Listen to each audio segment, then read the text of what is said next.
Often, the most difficult part about solving Jane and John Doe cases is that without a name, investigators have no starting point. In recent years, the use of genealogy databases has allowed detectives to crack cases wide open by identifying the deceased and allowing them to trace their last movements.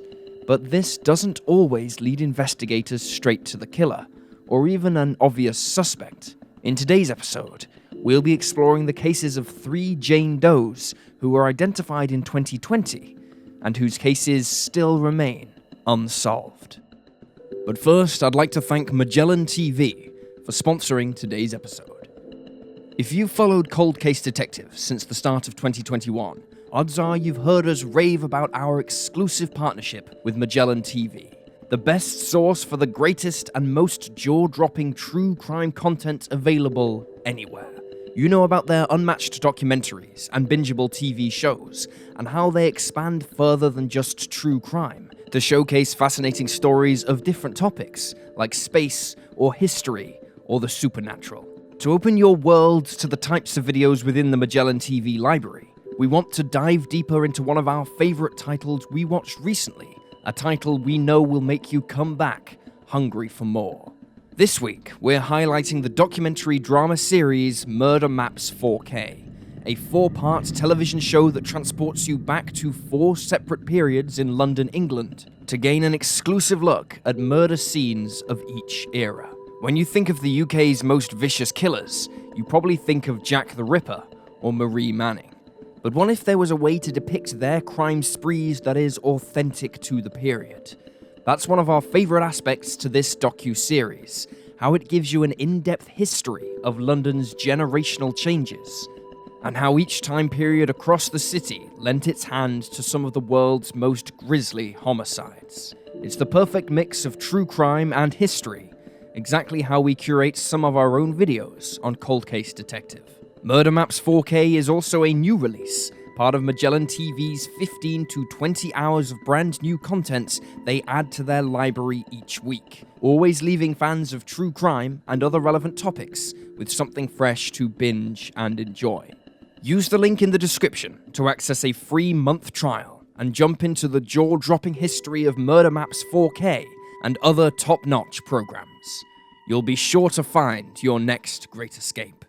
And now let's dive in with today's mysteries.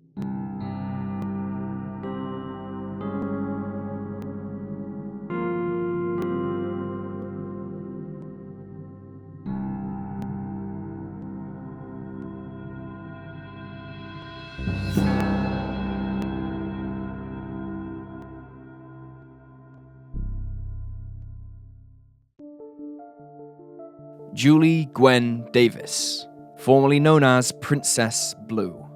At 5 p.m. on September 10th, 1990, a man traveling Highway 288 near Manville, Texas, pulled over to the side of Brazoria County Road in order to relieve himself. It was here that he noticed a pile of debris past the guardrail. Upon closer inspection, he found a human skull and dozens of bones stuffed inside a tire. Alarmed, the man returned home to his wife, where the couple promptly phoned the police. When investigators arrived on the scene, they estimated they were able to recover about 60% of the victim's skeleton. There was no clothing at the site, but there were pieces of jewelry which were placed into envelopes and sealed. The location of the body was sparsely populated, and the road itself a dead end, making it the perfect place to conceal the remains, and detectives suspected that their victim's end hadn't been either accidental or voluntary.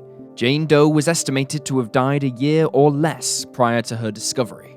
As Brazoria County had no medical examiner, her autopsy was conducted on September 11th by Dr. Eduardo Bellas, who was with the Harris County Medical Examiner's office. Unfortunately, it didn't reveal a whole lot of information. It was discovered that Jane Doe's upper left tooth had been surgically removed at one point in her life, and she had 2 amalgam fillings in her teeth and numerous untreated cavities. She also sported 2 fractured ribs and a defect on the bone beneath her left knee, which has also been described as a possible benign tumor. There were no drugs in Jane Doe's system. The young girl was estimated to be between the ages of 15 and 19, and have a height somewhere between 4'8" and 5'2". Authorities were unable to determine her cause of death, but thought she was either Hispanic or mixed race, specifically white and Hispanic. Investigators ruled Jane Doe's death as a homicide due to the circumstances in which her body was found. It is unclear why, but it took detectives another 16 years before they examined Jane Doe's distinctive jewelry. In August of 2006, her case was reopened, and an officer on the case discovered her belongings which had previously been overlooked. Jane Doe wore a silver ring with a scroll design, a silver ring with a turquoise stone in the shape of a unicorn or horse, a gold ring with 6 clear stones, a pearl beaded bracelet, 2 silver rings which are noted to be almost identical, and lastly, an inexpensive metal class ring from Robert E. Lee High School, which is now known as Margaret Long Wisdom High School and located in southwest Houston, Texas. The ring had a circular, sapphire-colored stone in the center and was dated 1975. As Jane Doe was determined to be in her mid to late teens at the time of her demise, investigators theorized that this ring had been passed down to her by a family member or perhaps belonged to an older companion. The letter L was inlaid into the ring. This was reportedly optional for those who got the ring and stood for Lee. However, it has not been ruled out that this L was hand-carved in. Detectives also discovered that the ring had been resized twice. It was originally an American size 7.5 and was found on Jane Doe as a size 9.5. Jane Doe was dubbed as Princess Blue in reference to this distinctive piece of jewelry. That same year, advances in forensics and DNA testing showed that Jane Doe was not mixed race nor Hispanic, but that she was white. She also had someone with African DNA recently enter her family, possibly a grandparent, and could have been as old as 21 at the time of her death. Following this new information, the Manville Police Department put together a new image of what Jane Doe might have looked like while alive, and interviewed dozens of Robert E. Lee High School students after they found the ring, but nobody recognized the young girl's image. A year later, in June 2007, sketches of Jane Doe were released to TV stations and newspapers throughout Texas. Although numerous leads came in, none of them led to Jane Doe's identity, nor the name of her killer. Just a month after this, authorities began to suspect that serial killer Roy Allen Stewart was responsible for the crime, noting that the time frame of Jane Doe's death fit that in which Stewart was active. Additionally, he had been present in towns where girls of a similar age had been slain. However, Stewart refused to cooperate with the police and falsely stated that he was imprisoned between 1989 and 1990. He also claimed to not recognize the sketches of Jane Doe. Eventually, though, Stewart was ruled out as a person of interest. Princess Blue's case largely came to a standstill over the next decade or so. In November of 2019, a Texas news station named ABC 13 covered the case, attempting to generate new leads. It noted that Jane Doe had a black parent or grandparent on her mother's side, and the station revealed that her remains had been sent to a lab in Austin for DNA testing in order to get a more accurate reconstruction of what she may have looked like while alive. However, she would be identified before this testing was complete. Over in the city of Orange, Texas, a man named Danny Davis gave his DNA to a Texas Ranger, hoping to track his long-lost sister, who hadn't been seen in over 30 years. The Ranger thought that Danny's sister was a Jane Doe, found deceased in Jarrell, Texas in 1989. She was nicknamed Corona Girl because she wore a t-shirt for Corona beer.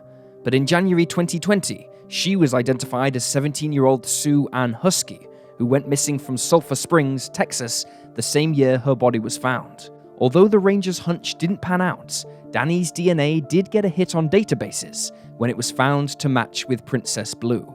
There was a 99.9% certainty that Princess Blue was Danny's missing sister, Julie Gwenn Davis, who went missing from New Orleans in 1987. In June of 2020, investigators announced that Princess Blue had officially been identified. The Davis siblings were shocked at the results. Danny noted that he had not heard of Princess Blue's case, and he wouldn't have believed it's her if he wasn't told the DNA matched. News stations asked if Julie had any connection to Houston or Robert Lee High, but were told the only thing the family thought that could possibly link the two was that Julie's husband was from Houston. At least, that's what she'd told them. Julie was born to Danny Carroll Davis, a welder and pipe fitter, and Edna Ray Davis, a nurse's aide, on October 19, 1968, making her around 20 or 21 at the time of her death. She was the eldest of 6 children. Her siblings described Julie as a kind and gentle free spirit who loved to laugh. Her pearl bracelet had been given to her by her mother, and her family reportedly lived a rather nomadic lifestyle, moving homes numerous times, although they always stayed in Orange. From the age of 12, Julie began leaving home often, traveling between Houston, Orange, and New Orleans in Louisiana. She seemed to have officially left home at the age of 16 and married 2 years later. On one of her trips back to see her family, she appeared with a tall, dark-haired man with a dark, full beard. She introduced him as her husband, though investigators have been unable to find an official marriage license for Julie. They suspected the marriage was a common law one. Danny described his sister's husband as standoffish. This appears to have been the last time she was seen by family, as Danny recalled, quote, "That's the last thing I remember of her, giving me a hug, telling me she loved me, and she broke down in tears and walked away. And that's the last time I saw her."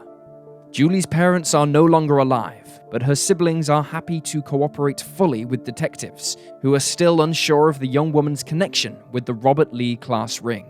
In November of 2020, Julie's sister Stephanie met with law enforcement, where they returned her remains along with some of her jewelry, including the 2 silver bands and pearl bracelet. They continue to hold on to the class ring, as it's an important part of the investigation.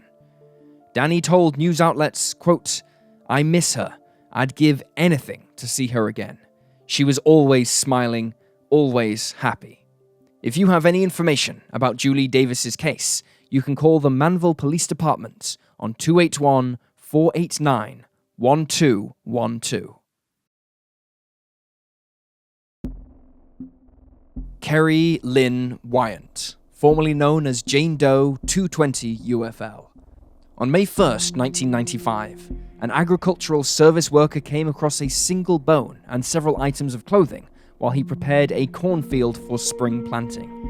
Alarmed, he immediately contacted the police, and when they arrived, they found even more remains at the field located along Champaign County Road, 2400 North in Thomasboro, Illinois. Not much is documented about the investigation into Jane Doe's case, which seems to have flown mostly under the radar. Her cause of death has never been made public to protect the investigation, although there is the possibility that she died from being beaten or from gunshot wounds. Either way, the Champaign County coroner ruled her death as homicide. According to the Doe Network, Jane had at least 1 child, possibly more, and had probably had a C-section. She also may have had athletic or dance training, like ballet or gymnastics, due to her leg bone structure. She was thought to be between the ages of 19 and 41, although this was later changed to 16 and 29 upon re-examination of her bones. Several items accompanied the skeleton when it was found, including 2 rings and 2 pieces of clothing. One of the rings was a plain gold band, and the other was a yellow metal ring with stones set in a circular pattern with a dark green center. As for clothing, a white V-neck short-sleeved blouse in a size medium with buttons on both the front and back was found. It had a pocket on the left side, and the label read Huntington Ridge. There was also a pair of jogging bottoms near the body. Isotope testing carried out on Jane Doe's remains indicated that she originated from southeast Illinois, Tennessee, Missouri, or Kansas, but that she hadn't spent a significant amount of time in Illinois in the last 5 years of her life. For some time, investigators considered serial killer Larry Hall a suspect in the case, although Jane Doe was found some time after he was arrested for kidnapping and murdering Jessica Roach, a 15-year-old living in Georgetown, Illinois, in 1993. Hall is believed to be responsible for killing as many as 45 women and girls in the 1980s and 90s, although he has only been charged in Jessica's case. Many of his alleged victims are either missing or unidentified. It is unclear if Hall is still a suspect in this case. In February 2020, after producers of a TV show expressed an interest in re-examining the case, Jane Doe's DNA profile was completed and uploaded onto a DNA database. And in April, a team of genealogists constructed several family trees and identified the young woman's parents. Her real name was finally revealed in October 2020, Keri Lynn Wyant, who was just 23 at the time of her death.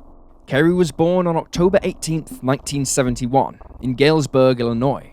She attended Galva High School in Galva, a city in Henry County, Illinois, but never graduated. In 1985, aged just 14, she moved out of her parents' home to live with other relatives. After this, investigators believe that Keri moved from her relative's home to a shelter for the poor in Peoria, Illinois, possibly one named the Southside Mission. Between 1985 and 1988, authorities are uncertain of the teenager's movements, although they were able to trace her employment records and find out where she worked between 89 and 91. She was largely employed by fast food restaurants. Specifically, Keri worked out of Gustavo's Tacos between 1989 and 1990, the Market Street Cafe in 1990, and the Taco House between 1990 and 1991, all of which are in Galva.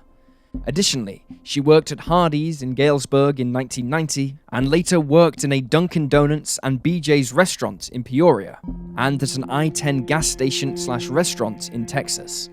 Investigators have been unable to track down the managers of these establishments at the times where Keri was working there, but are hoping that any members of the public who worked with her will come forward to help them gather further information. While it's unclear what Keri did between 1991 and 1993, authorities were able to pick up her trail again in 1994, when a former friend of the young woman told detectives that she reappeared in Galesburg in February that year. She was heavily pregnant and had nowhere to go. Keri's friends took her in, and in May, she gave birth to a baby boy. A month later, she decided to join a carnival operating at the Henry County Fair in Cambridge, Illinois. Keri left her 2-month-old son in the care of a friend and took off. Authorities discovered that the boy had died in a bicycle accident in 2001. Investigators located the carnival owner, but he was unable to recall Keri and had no employment records from 1994. The carnival may also have brought the 23-year-old to Champaign County, as it was booked to appear at Fisher Fair in July of 1994, as well as 2 Springfield fairs. After Labor Day, the carnival headed to Little Rock, Arkansas. Detectives believe Keri spent most of the remainder of her life here, before returning to her last known residence in Kewanee, Illinois. After leaving home in 1985, Keri had no contact with her parents, and it is unclear if she had any siblings and if she spoke to them or not. It is also unknown which relatives she stayed with from that point on, and why she left that home too after a short time. She was never officially reported missing due to her transient lifestyle, but it's not known why her friend, who was caring for her son, never grew concerned about her whereabouts. Detectives are still asking who killed Keri and why she was found some 150 miles from her home. If you have any information about Keri's case, you can contact the Champaign County Sheriff's Office on 217-384-1213. Alisha Ann Heinrich, formerly known as Delta Dawn or Baby Jane. In the early hours of December 3rd, 1982, on Mississippi State Highway 63, numerous drivers spotted a concerning scene. A woman, dressed in blue jeans and a blue plaid shirt, walking back and forth, seemingly distressed, with a blonde, shoeless and coatless baby girl in her arms. The pair were last seen walking west along Interstate 10, close to the truck scales at the Alabama-Mississippi border between 12 and 1 a.m. Although several people stopped and asked the woman if she needed help, she declined every time. These eyewitness accounts were corroborated by a woman monitoring the radio conversations between truck drivers that morning. The woman reported that the drivers had been raising a boatload of hell about an anguished woman walking along the interstate with a young child, refusing any and all offers of help. 2 days later, on December 5th at 7 a.m., a truck driver called the local police department to report a woman's body floating face down in the Escatawpa River along Interstate 10. He described the woman as wearing a blue plaid shirt. A deputy from the Jackson County Sheriff's Office was dispatched to the scene, but was unable to locate the body of the woman in the river. Upon widening his search, however, he discovered the still body of a little blonde girl, partially submerged and face up close to the bridge. The scene was heavily covered in weeds and plant life, making it impossible for passing motorists to have seen her. She had been dead for between 36 to 48 hours. The area of the river where the woman's body was seen was dragged, but turned up no remains of an adult female. Helicopters and boats assisted in the search, and the underwater search unit was brought in, but still there was no trace of a woman in a blue plaid shirt. That said, the unit was able to find some remains, that of a young African-American man who was found on December 8th. John Doe was between the ages of 18 and 22 and was discovered 60 yards away from baby Jane Doe, beneath the bridge. Detectives suspected he was thrown from the bridge, but he had also been shot to death and deceased for at least 6 months, and so was not thought to be connected to the case of baby Jane. Investigators determined that the young girl, who was later dubbed Delta Dawn, had been thrown from the bridge. It also appeared that someone had attempted to smother her beforehand, leading to the theory that she was thrown into the water while believed to be dead. In reality, baby Jane was still alive. She inhaled water from the river and drowned. Otherwise, the young girl was healthy and thought to be between the ages of 18 and 24 months. 12 of her milk teeth had come in, and she was described as being white with strawberry blonde hair. Her eyes were clouding by the time she was discovered, so it could not be determined what color they were, although it was thought they were either brown or blue. Additionally, baby Jane's face was in a, quote, recognizable condition. She weighed around 25 pounds and stood at around 2'6". There were no signs of malnourishment, and she was dressed in a pink and white checkered dress from the brand Cradle Togs, which had 3 flowers on its front and a nappy. Soon after baby Jane was discovered, she was connected to the woman with the baby who had been seen on Interstate 10. The prevailing theory at the time was that she was killed by her mother, who subsequently took her own life. Since she was identified, however, this notion has generally been dismissed. In 2009, baby Jane's body was exhumed so a DNA sample could be taken. However, no matches were made at this time. Over the years, several forensic reconstructions were made, but again, none led to her name. Finally, in December of 2020, 38 years after baby Jane was discovered, investigators announced that they now had a name for her, Alisha Ann Heinrich of Joplin, Missouri. Genealogy linked the 18-month-old to a woman named Teresa Spencer, whose sister was 23-year-old Gwendolyn Clemens, Alisha's mother. Gwendolyn was divorced from Alisha's father and was not reported as missing until the toddler was identified. Mother and daughter vanished on or around November 24, 1982, from Kansas City, Missouri. Reportedly, Gwendolyn planned on moving to Florida with Alisha and her boyfriend, who has never been publicly named. She intended on having a fresh start following her divorce, but the unidentified boyfriend ended up returning to Missouri alone. Although he is now deceased, he has been described as both a suspect and a person of interest in news articles. As of 2021, Gwendolyn's fate is still unknown, although law enforcement have stated that they are assuming the worst. Some theorize that the 23-year-old had a mental break. Others still buy into the murder-suicide theory. For many, however, Gwendolyn's unnamed boyfriend is the most suspicious person in the case. It is largely believed that she was the woman standing on the bridge on December 3rd, her daughter in her arms. Online sleuths have theorized that she was distressed because she was attempting to flee an abusive relationship, but at this moment in time, it's unclear if we will ever have answers in this case. Gwendolyn Clemens went missing on or around November 24th, 1982, from Kansas City, Missouri. She is a 23-year-old white woman standing between 5'2" and 5'8", and weighing between 105 and 135 pounds. Authorities believe it's likely she met with foul play, although other possibilities cannot yet be ruled out. If you have any information about her disappearance or the death of her daughter Alisha, you can call the Mississippi Coast Crime Stoppers on 877-787-5898. In addition, the Jackson County John Doe, who was also found in the river and was ruled out as being connected to this case, is still unidentified. He is an African-American man between the ages of 18 and 22. He is estimated to be around 5'6", weigh 120 to 170 pounds, and was left-handed.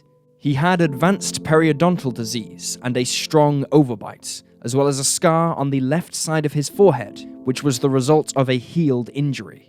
He wore Converse trainers with a red trim in a US size 7.5, brown trousers, and a faded Hawaiian-themed sports shirt. Anyone with information in his case can call the Mississippi State Medical Examiner on 601-420-9140. And there you have the facts. Please leave a comment down below with your own theories and speculations, and remember to like this video and subscribe to support the channel. Thank you for watching.